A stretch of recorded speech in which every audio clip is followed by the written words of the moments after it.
Dans cette vidéo, je donne deux exemples assez généraux de sous-espaces vectoriels. La première famille d'exemples s'appelle des sous-espaces engendrés et la deuxième s'appelle les solutions du système linéaire homogène. Donc, tout d'abord, je répète que ton sous-espace vectoriel d'un espace vectoriel E est un sous-ensemble non vide avec les mêmes opérations, les mêmes lois, qui est aussi un espace vectoriel. Les lois sont les mêmes. Et on a deux versions du critère pour vérifier si c'est un sous-espace vectoriel, si E' est un sous-espace vectoriel.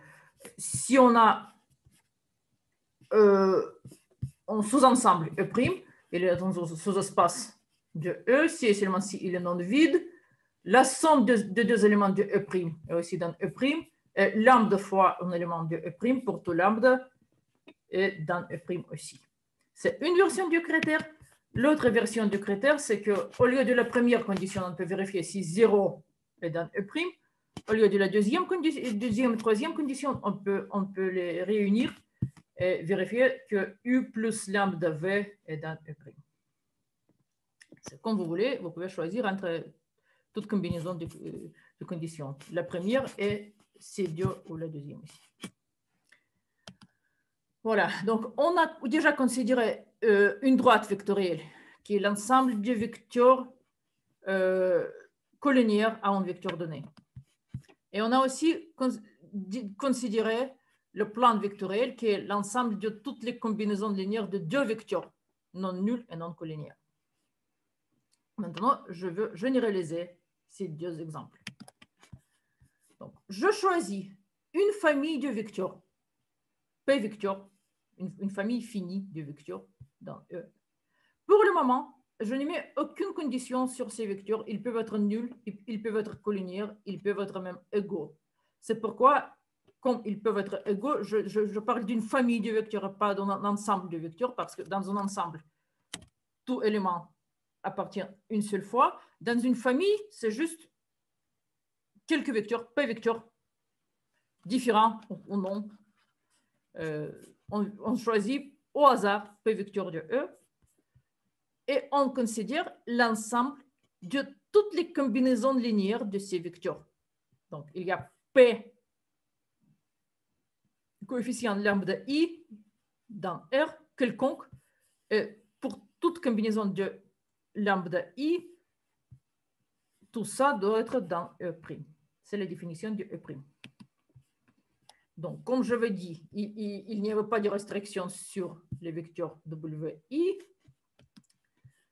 Et aussi, théoriquement, je peux prendre aussi une famille infinie. Donc, cette notation veut dire que les indices I sont dans un ensemble I qui peut être égal à N, le nombre entier positif, ou de Z, le nombre entier quelconque, ou même quelque chose de plus exotique, c'est pas grave. En tout cas, on peut aussi définir E' pour une famille infinie, mais dans ce cours, on n'aura pas besoin de ça. C'est juste pour vous dire que c'est possible aussi et tout va marcher. Alors, cet ensemble E' sera noté vect de la famille qu'on a prise.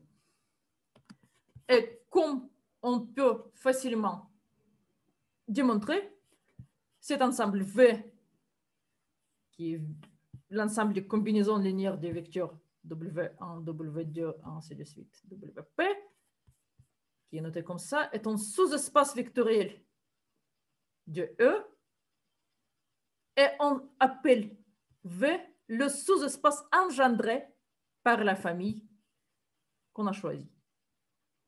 C'est la définition d'un sous-espace engendré. Donc, la notation vect veut dire le sous-espace engendré par la famille qui est dans les parenthèses ici, dans les accolades. Donc, mais tout d'abord, on doit démontrer que c'est un sous-espace vectoriel. Et la démonstration est toujours comme ça, comme pour la droite, comme pour le plan. Tout d'abord, le vecteur nul dans V parce qu'on peut prendre tous les coefficients nuls. En plus, prenons deux vecteurs de V. Alors, le premier vecteur est une combinaison linéaire de WI. Le deuxième vecteur aussi.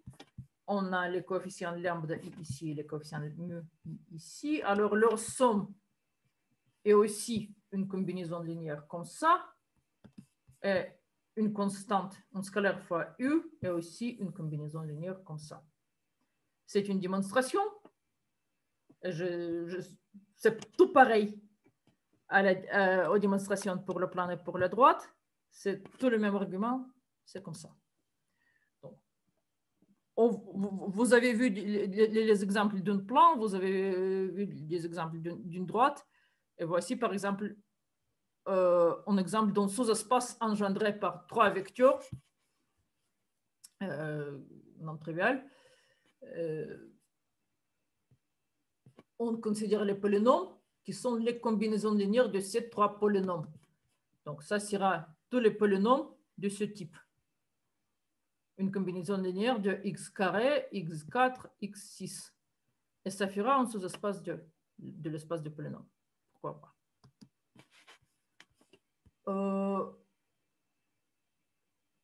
On avait considéré une... maintenant, je vais passer à une autre famille d'exemples.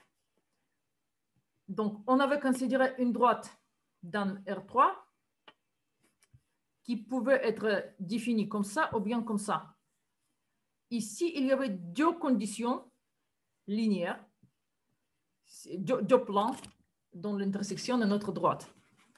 Donc, ce qu'on observe ici, c'est un système d'équations linéaires homogène. Homogène veut dire qu'il y a des zéros ici.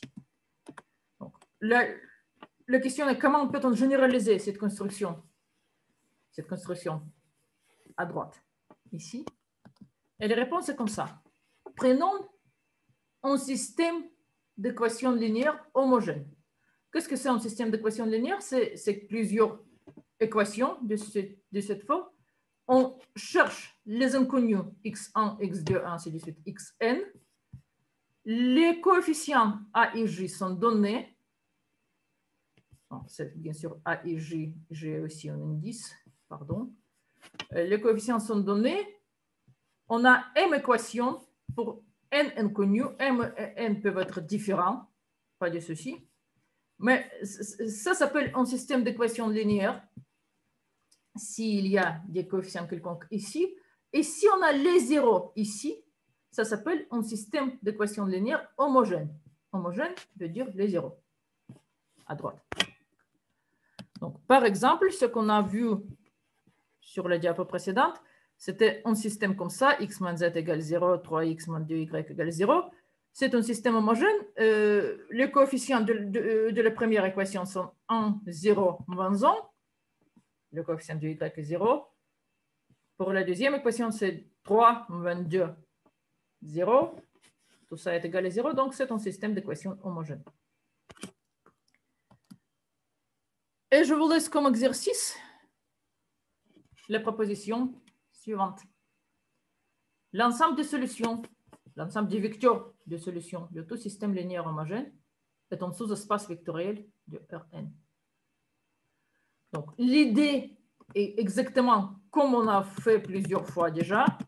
On doit vérifier que 0 est dans notre ensemble de solutions. Ça, c'est facile. Et puis, on doit prendre deux vecteurs. Par exemple, ici, ce sera les vecteurs x1, x2, xn et y1, y2, yn. On sait qu'ils sont des solutions de ce système. Et on doit démontrer que leur somme est aussi une solution de ce système. Pour ça, vous pouvez prendre une équation quelconque, une équation numéro i, et vérifier que pour cette équation, si l'égalité était vraie pour le vecteur x et pour le vecteur y, c'est vrai pour leur somme aussi. Donc, je vous le laisse comme exercice. Ce n'est pas compliqué. Ça vous demande aussi tout simplement d'écrire plusieurs conditions l'une après l'autre. Rien de compliqué. Alors, j'ai une remarque. J'ai plusieurs remarques en fait.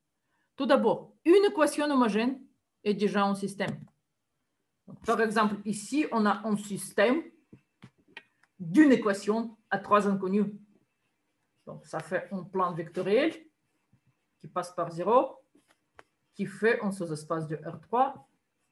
C'est évident parce que ceci est un système d'équations homogènes qui ne contient qu'une équation, mais ça marche. En plus, si par contre, nous avons un système d'équations qui n'est pas homogène, ce qui veut dire qu'il y a une équation avec quelque chose de non nul à droite, alors ça veut dire que l'ensemble des solutions n'est pas un sous-espace vectoriel. Pourquoi? Je vous laisse réfléchir sur ça aussi. Mais par exemple, si vous avez une équation comme ça dans le système, est-ce que le vecteur nul est une solution? Voilà. Nous avons quelque chose de non nul ici.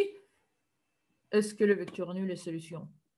Je vous rappelle que dans tous ces espaces vectoriels, on doit avoir le vecteur nul. Voilà. Donc, je suppose maintenant que vous pouvez répondre à cette question.